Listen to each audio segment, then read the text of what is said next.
boppam yéen créé ngeen apte ndax rupture bi am na fa ñaareel bi mooy éligibilité Ousmane Sonko ndax xam nañ ni avocat mi nee nañu ubbiyaat atte buñ ko atte moom diggante Mame Mbaye Niang mooy rabat d'arrêt bi maanaam ñu cour suprême saisir nañ ko ndax xam nga yaakaar ni cour suprême mën na dellu siyaat ci dogal bi nga xamante ni acté na ko ba pare. waaw d'abord commencer par éligibilité wu président Ousmane Sonko ndax loolu ça fait partie des choses qui font mal à tous les Sénégalais man le premier que Pastef nekk au pouvoir 2 ans après on soit encore là à parler d'une éligibilité ou pas Ousmane Sonko vraiment loolu wax dëgg yàlla dafay ça fait mal au cœur dafa métti quand on prend en compte fii waa ji jaar yëpp pour que lii ñu tey nii mu am ndax bu ko neexoon affaire yi modifié wu bu ko neexoon tey jii ñu kenn du ko laam-laam. mais loi d'amnistie bi effacé woon na loolu. waaw mais justement mais xam nga loi d'amnistie bi effacé na ko ndax moom nekk na candidat bu fàttali élection législative bi parce que c'était lui là moom nekkoon tête de la coalition donc il est à l'Assemblée nationale il a été élu donc il est électeur il a voté si élection yi passé élection présidentielle bi voté na. sauf que l'opposition dit que comme Cour suprême décidé woon na ba pare mënatuñu woon dellu si waat. mais c'est justement ça que cette opposition là soit là à parler encore de cela di delloo loo xam ne yow démb gis nga kii di voté wax loo ko gis nga kii nekk assemblée nationale waxoo ko tey nga xëy di wax naan éco bu il n'est pas éligible wala nekkul loolu mooy ñu métti ñun waa Pastef ndax cette opposition là bu ñu leen toppoon ni ñu leen war a toppee ñi nga xam ne ay malversation kii lu tal nañ leneen lu ñëw te doo wax naa Ousmane Sonko éligible ñoom seen bopp ñu bëri am na lu leen topp am na ñoo xam ne ay rapport ñoo leen épinglé bu fekkoon ne nos services de l'État topp nañ leen comme ni ñu war a toppee tey duñu nekk fi di laam-laame loolu donc loolu et les avocats du président Ousmane Sonko comme le président Ousmane Sonko en fait moom moo bëgg Ousmane Sonko moo di nit koo xam ne day bëgg maanaam setal deram dafa bëgg setal deram parce que Eric dafa li ñu koy toppee dafa wax ne dafa am un rapport ñu ne ko dafa def de la diffamation parce que ce rapport là existé wu donc on est parti si benn postulat ne ko moom il a dafa wax loo xam ne amul mais tey ce rapport yi la génne na rapport ne la rapport bi nga doon wax naan existé wul ba tax mensonge d'état ba le procureur ba le gouverneur ba ñu convoqué ma ba tëj ma ndax loolu mais rapport baa ngi nii. xëy na moom rapport IGE la waxoon. waaye IGF la. waaw IGF waaw mais n'empêche mais dañ ko topp. xam nga IGE la waxoon IGF la waxoon mais topp nañ ko ci ba dëkk ko condamné ko ba ci fay loo koy 200 millions. donc tey li mu bëgg mu may comme que rapport bi ñu doon wax am na bi ñu doon wax amul on est parti de ça que ce rapport n'existe pas moo tax les suites mais rapport maintenant existe na il avait raison léegi moo tax ces avocats ñu demandent ñu réouvrir le dossier parce qu'il y a un élément nouveau mais moom ça c'est pas lié à son éligibilité ou pas parce que moom xamoon na éligible na wax na ko fi nee na fii élection fii ak ñuy dem ci kanam élection bu mu bokkul mooy moom moo décidé na bokk wala yàlla wàcc na Ousmane Sonko bokkoo maanaam tere ko mu nekk candidat mais moom amul dara la ko tere. est-ce que loolu c'est pas défier les institutions. non c'est dire la vérité non fii non pourquoi défier c'est dire la vérité ndax moom li muy wax daf koy teg flair tey fu mu ko teg moom mooy amul dara loo xam ne mën na ko parce que amnistie bi déjà bi nga ñëw yëpp mais moom satisfaire wul si loolu dafa bëgg mu am benn jugement boo xam ne moom c'est ce dossier là et que li mu doon wax dëgg la c'est quelqu'un qui tient vraiment à sa parole buy wax dina ko xoolaat ko ba bu defee benn expression tôt ou tard bu ñu xoolee bu fekkee amul parti pris dina xam ne kii dam doon wax dëgg la donc son éligibilité là loolu nañu ko teg 2029 incha allah mooy nekk candidat te incha allah passé fi la nga mu nekk président de la République. yaakaar nga ni cour suprême dina dellu si ak ci lu mu dogal. non cour suprême dafa dara dëggal rek parce que lu cour suprême wax moom mooy déjà tere wu ko nekk candidat déjà il est candidat mais cour suprême lu mu war a def mooy que léegi li ñu doon wax jugement bu ñu jëloon loolu yëpp c'était basé sur du faux mais man je pense que tey jii li ñuy gën a seet mooy ñi nga xam ne ñoom ñoo acté woon ce faux là lu ñu defee moo leen wax leen sur quelle base vous étiez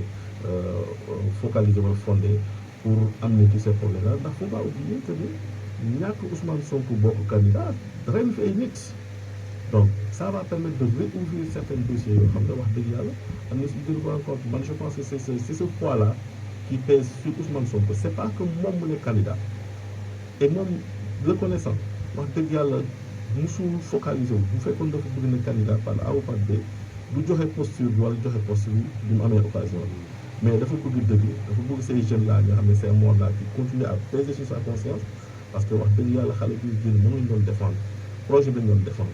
loolu la bëgg ñun loolu moo tax ñu topp affaire yi mais c'est pas que moom mu ne candidat na candidature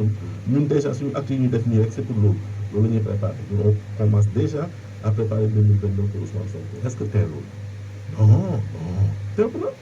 ñu bëri nee nañu soxla nit ñi ngeen war a taxaw yéen ngeen di xalaat politique quoi. man maa ngi fi aw ma liggéey def ma dara du ma def politique. mais yow sax yow moom sant yàlla. sa bopp laa wax. man kay maa ngi acte man 2002 commencé engagé wu naa ko te doo toog ba xaar 2029 jot parce que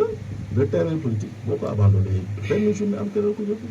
pendant que yaa ngi toog sa kër les gens ñu ngi def terrain ñu ngi dem seen kër yi les gens se réorganisent les gens se mais c'est le reproche que vous faisiez aux autres que waxu politique rek fàtte as soxla nit ñi. ah non mais soxla nit ñi Ousmane Sonko moo koy jar Ousmane Sonko deful politique démb gis nga ko mu dem si béykat si jaaykat gerte yi doon toog ñoom donc le leader mu ngi def mu liggéeyam mais ñun ñi nga xam ne ñun ñoo nekk si suuf ñun seen liggéey na ñun ñoo nekk y compris man mi nga xam ne aw ma liggéey ay chômeur la donc kenn mënu ma reproché ma rek politique donc ñun ak ñeneen ñun on s'est organisé Ousmane Sonko regardez vérifiez une chose même quand il fait des sorties yoo xam ne c'est pas lié à sa fonction il est fait le week-end maanaam jour bi nga xam ne moom moo ko moom période bi nga ko fi déggee muy wax mooy période bi nga xam ne dafa jëloon quelques jours pour se reposer si lay def politique donc le gars est dafa bëgg juste tellement que même sa fonction de premier ministre ak sa partie bu bëgg def politique dafay séparer loolu moom il est comme ça donc ñun yàquñu temps wu politique on n'utilise pas les moyens de l'État suñu moyen bopp la ñu demee donc personne ne peut nous reprocher de faire de la politique parce que faire de la politique c'est justement c'est plaider des questions. alors dégg nañu muy dalal xelu nit ñi di ne moom ak président Diomaye ñooy añandoo ñooy xëyandoo mais bon sur le terrain ñu bëri foog nañ ni ça se reflète pas la preuve gane si bu Bassirou Diomaye Faye gane si waa Ziguinchor nee nañu nag waa Pastef génnu leen nu mu waree ngeen teeru ko. waaw yëguñu ko moo tax. yëguñu ko. ah non yëguñu ko parce que man période boobu fii la ma fekk Ziguinchor la ma fekk man Abdoulaye Baro ki nga xam moom ma remplacé comme chef de cabinet xam na ma Aliouma Sow xam na ne maa ngi fi ñoom Hannibal ñi nga xam ne ce sont nos jeunes frères ñoo xam nañ ko le président y compris Bassirou Diomaye xam ne maa ngi fi ñun ñu xam nañ mais bu ñu ñëw man j'ai pas reçu un message pour xam ne président day ñëw fii quand j'ai appelé le chef de cabinet du président de la République. mais on l'a annoncé en conseil des ministres. oui non le président dina amal tournée économique en Casamance du 20 au 25 décembre. waaw mais monsieur Gassama il faut être d'accord avec moi que les décisions qui sont prises en conseil des ministres ça concerne les Sénégalais c'est pas politique. Quand on prend une décision en conseil des ministres. donc base politique bi la. voilà la base politique boo ko defee mooy yow quand l'autorité dit man je vais aller en Casamance les relais son entourage son cabinet te ñu contacter maintenant les relais politiques bi nekk sur place le président vient à telle date c'est ça son programme. Ousmane Sonko nee na ngeen teeru ko wax na leen ko. mais loolu la mën a wax Ousmane Sonko loolu la mën a wax Ousmane Sonko le premier ministre la mën a wax nee na ñu teeru ko mais ñun pour nga teeru nit il faut pour nga xam kañ lay wàcc ñun xamuñ la capitale lay wàcc wala Ziguinchor lay wàcc xamuñu fan lay dem kan lay recevoir kan la dul recevoir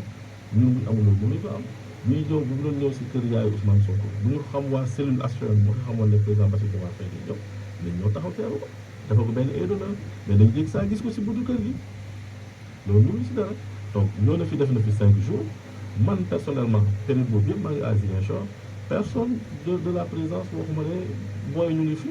ne serait-ce que par courtoisie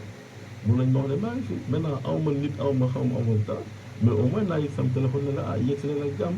xëy na su ma amee benn butéelu tiir ma jox leen ko ne bu ngeen dem ngeen yóbbaale. mais ñu bëri nee nañu Ousmane Sonko moo ko waroon ñëw teeru fii en tant que premier ministre. non kon dafay politique non kon dafay politique xaw tous les déplacements du chef de l'État comme du premier ministre dañ koy séparé président dafay dem Côte d'Ivoire seul bu paree ne Ousmane demal ma le premier ministre mu dem président dafay dem Émirats arabes ñëw ne Ousmane demal ma ainsi de suite bu amee yenn coow yi président premier ministre dem léegi le président nag maintenant kan ku ñëw na def na visitam jël na ay actam le suivi ak le relais premier ministre bi nga ñëw incha allah def le suivi loolu la état bi taxee mais bu ñu bàyyoon ñoom ñaar bu ñu nekkantoon fii rek déjà côté sécurité sax dañ koy tere encore que le président ak le père bi nekk même endroit en même temps des fois on essaie d'éviter ça maintenant bu fekkee dafa ñëw fi nga xam ne on dit que c'est le fief du président Ousmane Sonko ñëw rek tey gars yi ngay wax ñi ngay tuddee opposition kenn xamu leen tey jii ñu am lu ñu wax ñu am lu mais waa APR dëgg nañ leen dem ba. APR dina dund ba léegi ñuy sonné mobilisation APR dina gis ba léegi. ah ñu ngi jógaat de. ah dafa yor seen leader. waaw seen leader. Macky Sall mi ngi Maroc. ah c'est Sénégal la nekk Sénégal nekkatul Sénégal rek mais bi Sénégal nekk Sénégal bi fi Macky di nekk waa affaire yooyu bu ñu toll fi ba Pastef rek du ñu toog di wax bon nañ góorgóorlu rek nañ fexe ba na Macky Sall ñibbi Sénégal namm nañ ko de dañoo Sénégal dañoo jógee Maroc ñibbi Sénégal Maroc xam nga buur a fa nekk amul loi amul règlement lu ko neexee dafa neexee def ah mais am na sañ-sañ ñëw non du dëkkam oui la. bien sûr am na sañ nañoo waaw.